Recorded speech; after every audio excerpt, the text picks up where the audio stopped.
શ્રાદ્ધમાં કાગડાને કેમ કાગવાસ નાખવામાં આવે છે? પિતૃપક્ષમાં શ્રાદ્ધ કરવાનું વિશેષ મહત્વ હોય છે. જો કે દર મહિનાની અમાસ તિથિએ પિતૃઓની આત્માની શાંતિ માટે તર્પણ કરવામાં આવે છે, પરંતુ પિતૃપક્ષના 15 કે 16 દિવસમાં શ્રાદ્ધ કર્મ, પિંડદાન અને તર્પણ કરવાનું વધુ મહત્વ માનવામાં આવે છે. આ દિવસોમાં પિતૃઓ પૃથ્વી પર કોઈને કોઈ રૂપમાં પોતાના પરિજનોની વચ્ચે રહેવા માટે આવે છે. શ્રાદ્ધ માતૃદેવો ભવ, પિતૃદેવો ભવની ભાવનાને ઉજાગર કરતું પર્વ છે. મા બાપનું જીવન મોટું ઋણ છે, તેનું સ્મરણ કરી એક અંજલિ આપવાનું પર્વ છે. આ એક પિતૃયજ્ઞ છે. શ્રાદ્ધ કરવા પાછળનો એક ઉદ્દેશ છે કે આપણા જ પર જે ઋણ છે તેઓનું કૃતજ્ઞપૂર્વક સ્મરણ કરી તેમને તર્પણ કરવું. શ્રાદ્ધ અને કાગવાસ દ્વારા પિતૃઓ તૃપ્ત થાય છે. બ્રહ્મપુરાણમાં પ્રતિસ્પર્ધા એકમથી લઈને અમાસ સુધી શ્રાદ્ધ કરવાના જુદા જુદા ફળ બતાવ્યા છે. પિતૃપક્ષ માટે ત્રિવેણી સંગમમાં 2 સ્થળ પર ઘણા પ્રચલિત છે. બિહારમાં ગયા શ્રાદ્ધ અને માતૃપક્ષ માટે સિદ્ધપુર પ્રખ્યાત છે.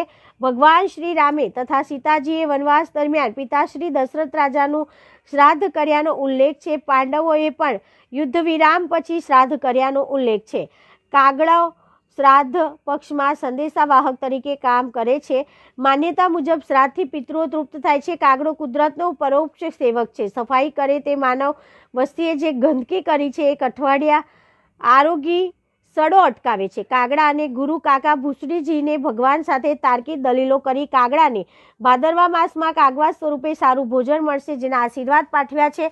એટલે માનવો કાગડાને ખીર, દૂધપાક, પૂરી, ભાજી, ભજીયા નાખે છે. કાગડાઓ આખું વર્ષ પર્યાવરણ જાળવવામાં મદદ કરે છે. શ્રાદ્ધ તર્પણથી તૃપ્ત થયેલા પિતૃઓ શ્રાદ્ધ કરનારને મનવાંછિત ફળ આપે છે. શ્રાદ્ધમાં કાગડાને ખીરનું ભોજન ઉત્તમ ગણાય છે. શાસ્ત્રોએ કાગડાને પિતૃઓનો પ્રતિનિધિ ગણે છે. ભગવદ ગોમંડલ કોક્ષ મુજબ કાગવાસ એટલે શ્રાદ્ધના દિવસે પિતૃ નિમિત્તે કાગડાને આપવામાં આવે છે. બલિ અન્ન કાગડો ક્યારેય ચહેરો ભૂલી જતા નથી. તે બુદ્ધિ પક્ષીની છે જેની યાદશક્તિ બહુ લાંબી છે. શ્રાદ્ધ સાથે સંકળાયેલા નરસિંહ મહેતાનો પ્રસંગ 556 વર્ષનો પ્રસંગ જાણીતો છે. ભગવાન દ્વારકાધીશે શ્રાદ્ધમાં નરસિંહજીને ખૂબ જ મદદ કરી. ભવ્ય રીતે શ્રાદ્ધ પૂર્વ ઉજવણું ભડલીનું એક સ્લોગન કાવ્ય છે. રાતે બોલે કાગડા, દીના બોલે શિયાળ, તો ભડલી એમ કરે નિશ્ચિત પડશે દુકાળ. કાગડાનું સમૂહ જીવનને એ એકલો ખાતો નથી, બધાને કા કા કા કરીને બોલાવે છે. આખું વર્ષ ઉપેક્ષિત અને તિરસ્કૃત કાળા કાગડા શ્રાદ્ધ પક્ષમાં બધાને વાલા લાગે છે.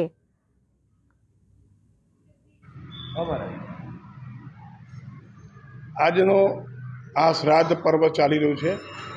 આ 16 દિવસ પિતૃઓના ગણાય. પૂનમથી માંડી અમાવસ સુધી 16 શ્રાદ્ધ હોય છે. આ નવમીનું શ્રાદ્ધ કોઈ પણ સૌભાગ્યવતી સ્ત્રી ગુજરી ગઈ હોય એનું થાય. વિધવા જે સ્ત્રી ગુજરી જાય એની તિથિ પ્રમાણે શ્રાદ્ધ થાય.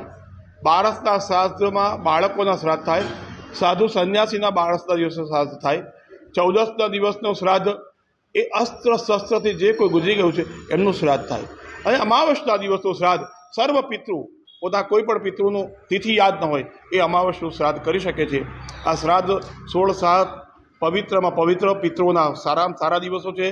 આ દિવસે કાગવાસ નાખવો, ગાયની થાળી કાઢવી, કૂતરાને ખવડાવવું અને બેન, ભાણિયા અને બ્રાહ્મણ આ શ્રાદ્ધમાં વિશેષ મહત્ત્વ છે. બને તો બ્રાહ્મણને ભોજન કરાવો, બ્રાહ્મણને સીધું આપો. આ શ્રાદ્ધમાં આટલું કરવાથી પિતૃઓ ખૂબ આશીર્વાદ આપે. કાગડો એ પિતૃનું દૂત કહેવાય છે, પિતૃદૂત.